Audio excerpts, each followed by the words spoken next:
नमस्कार भक्तांनो.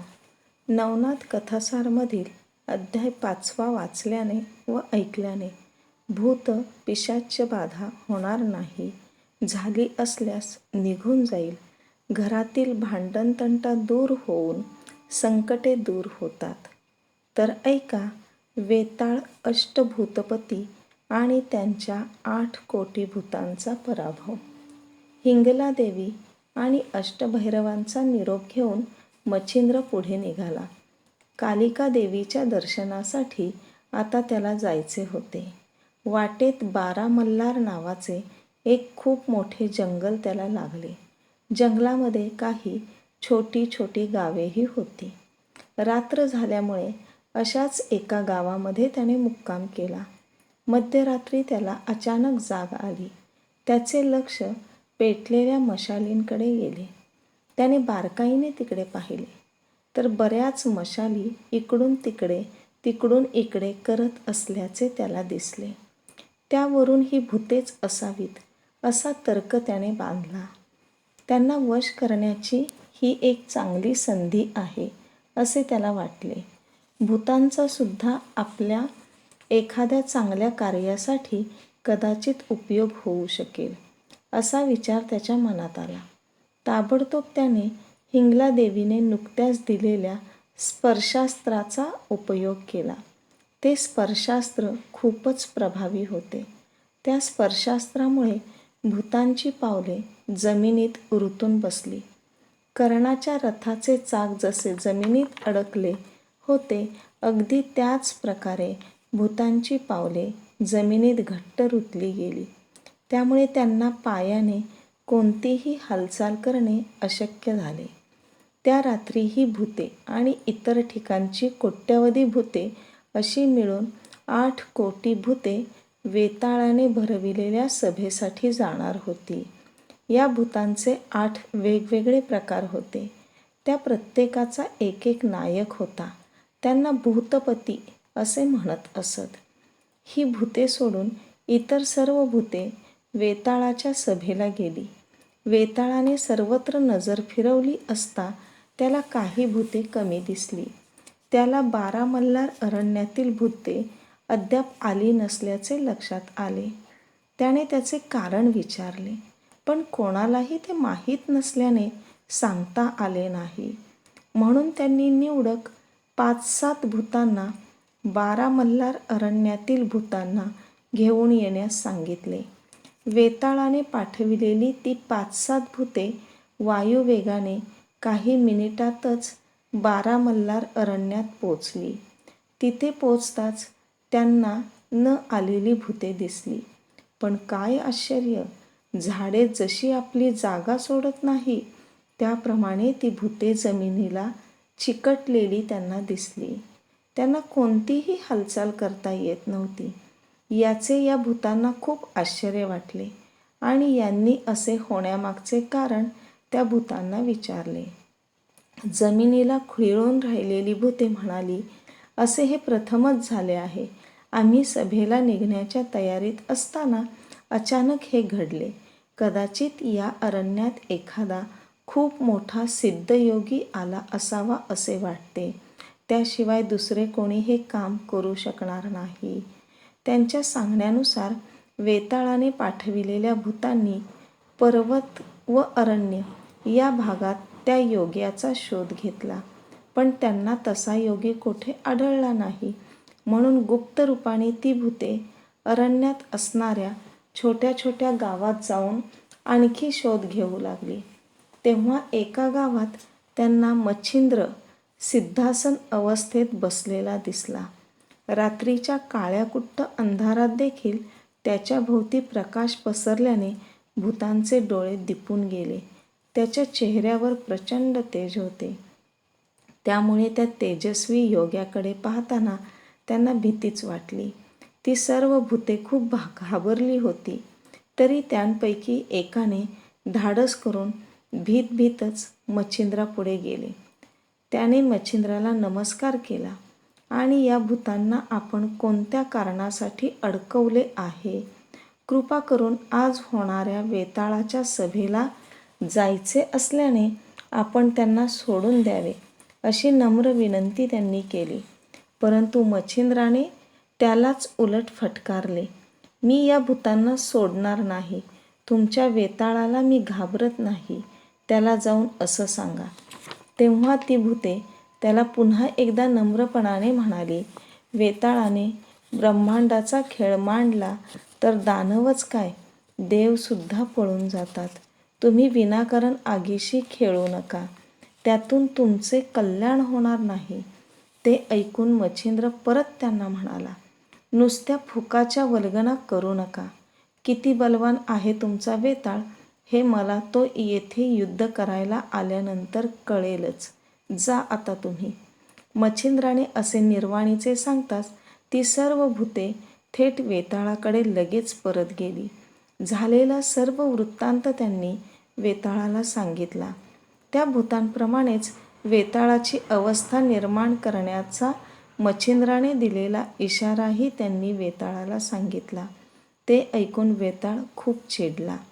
प्रत्यक्ष भूतांशी युद्ध. वेताळाला आपला अपमान सहन झाला नाही. त्याने लगेच सर्व भूतांना मच्छिंद्रनाथांबरोबर युद्ध करण्यासाठी निघण्याची आज्ञा सोडली. त्या भयान काळोख्या रात्री त्या भूतांचा सेनासागर आरडाओरडा करत, किंचाळ्या मारत 12 मल्हार अरण्याच्या दिशेने जाऊ लागला. मच्छिंद्राने ती सेना पाहताच विभूतीची एक रेषा स्वतःभोवती काढली. त्याने वज्रास्त्र मंत्राचा जप केला. मंतरलेले भस्म त्याने आपल्या कपाळावर लावले. त्यामुळे सर्व भूतांनी शस्त्रास्त्रांचा तिखट मारा केला. तरी मच्छिंद्रावर काही फरक पडला नाही. उलट ती सर्व शस्त्रास्त्रे मात्र बोथट झाली. ते पाहून भूतांनी झाडे उपटून त्याच्यावर फेकली. पण ती झाडे त्याच्या डोक्यावर तरंगत राहिली. मग त्या भूतांनी दगडे, लाकडे फेकली व त्यावर अग्नीचा वर्षाव केला. पण त्याचाही काही उपयोग झाला नाही. त्यावेळी मच्छिंद्राने जलदास्त्राचा वापर करून सर्व अग्नी शांत केला आणि त्याचबरोबर स्वतःचे अग्नी अस्त्र सोडले व सर्व भूतांभोवती जाळ निर्माण केला. त्या जाळाला भिवून सर्व भूते अधूनमधून गुप्त होऊ लागली. आग विझविण्यासाठी त्यांनी समुद्राचे पाणी आणले, तरी आग शांत झाली नाही. तेव्हा ती सर्व भूते आकाशात उडाली. त्यामुळे मच्छिंद्राने पर्जन्यास्त्राचा अवलंब केला आणि आग पूर्णपणे विझविली. तेव्हा भूते परत जमिनीवर उतरली. त्यावेळी लगेच मच्छिंद्राने स्पर्शास्त्राद्वारे सर्व भूतांना जमिनीवर रोखून धरले. त्यामुळे पहिल्या भूतांप्रमाणेच या सर्व भूतांचीही अवस्था झाली. त्यांना कोणतीही हालचाल करता येईना. मात्र या भूतांच्या 8 भूतपतींनी स्पर्शास्त्राला अजिबात जुमानले नाही. ते हवेतच तरंगत राहिले. हवेतूनच ते मच्छिंद्राला त्रास देऊ लागले. म्हणून मच्छिंद्राने पुन्हा एकदा वज्रमंत्र म्हणून स्वतःचे संरक्षण केले आणि 7 दानव मंत्रशक्तीने निर्माण केले. मधु, तिल, कुंभकर्ण, मरु, मालीमल, मुचकुंद व त्रिपुर अशी त्यांची नावे होती. ते खूप भयानक दिसत होते. ते 7 दानव प्रत्येक भूतपतीला भिडू लागले. त्यांचे ती रात्र, दुसरा दिवस व रात्र एवढा प्रदीर्घ काळ घनघोर मल्लयुद्ध झाले. त्यामध्ये 7ही दानवांनी 7 भूतपतींचा पूर्ण पराभव केला. 8वा भूतपती हवेतून मच्छिंद्राच्या वासवास्त्राला धैर्याने तोंड देत होता.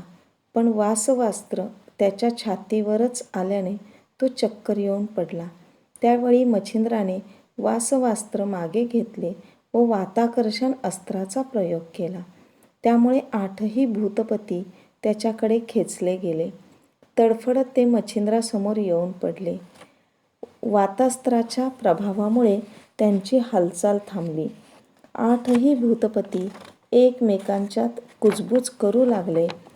या योग्यासमोर आपल्याला कोणताच पर्याय उपलब्ध होत नाही. त्यामुळे आता शरण जाण्याशिवाय दुसरा मार्ग नाही, असा विचार करून निशंक मनाने ते मच्छिंद्रांना शरण गेले. ते मच्छिंद्रनाथांना म्हणाले, तुम्ही धन्य आहात. तुमच्या पराक्रमाला तोड नाही. मूर्ख असल्याप्रमाणेच आम्ही नाहक तुमच्याशी युद्ध केले. संपातीने जसे मूर्खपणाने सूर्यावर धावून स्वतःचे पंख जाळून घेतले होते, तसेच आमचे झाले आहे. आमच्यावर कृपा करा. दयावंत होऊन आमचे प्राण वाचवा. आमचा जीव तुम्ही वाचविलात तर तुम्ही सांगाल ते कार्य आम्ही करू. आम्ही तुमच्यासाठी पंचमहाभूतेही डोक्यावर घेऊ. तुमचे कोणतेही पडेल ते काम आम्ही करू. आता उशीर न करता आम्हाला सोडवा, अन्यथा आम्ही मरून आणखी कुठल्या तरी वाईट स्थितीत पोचू. भूतपतींचे मनोगत ऐकताच क्षणाचाही विलंब न करता मच्छिंद्र म्हणाला, मी शाबरी विद्या नावाचा मंत्रग्रंथ काव्यामधून लिहिला आहे. त्याला देवांचे साहाय्य अगोदरच मिळाले आहे. या ग्रंथासाठी तुम्हीही साहाय्य द्यावे. जो कोणी हा मंत्र म्हणेल त्याचा मंत्र तुम्ही सफल केला पाहिजे.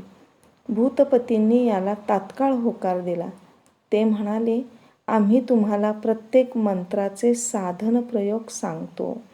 भूतपतींनी होकार देताच आपला उद्देश साध्य झाल्यामुळे मच्छिंद्रनाथाला अत्यानंद झाला. त्याने लगेच त्यांना वाताकर्षणास्त्रातून सोडविले. त्यामुळे आनंदित होऊन भूतपतींनी प्रत्येक मंत्राची पूजा, उपचार, अभ्युत्थान व जपविधी सांगितले. ग्रहण काळात अनुष्ठान केल्यास ताबडतोब फळ मिळण्याची त्यांनी व्यवस्था केली.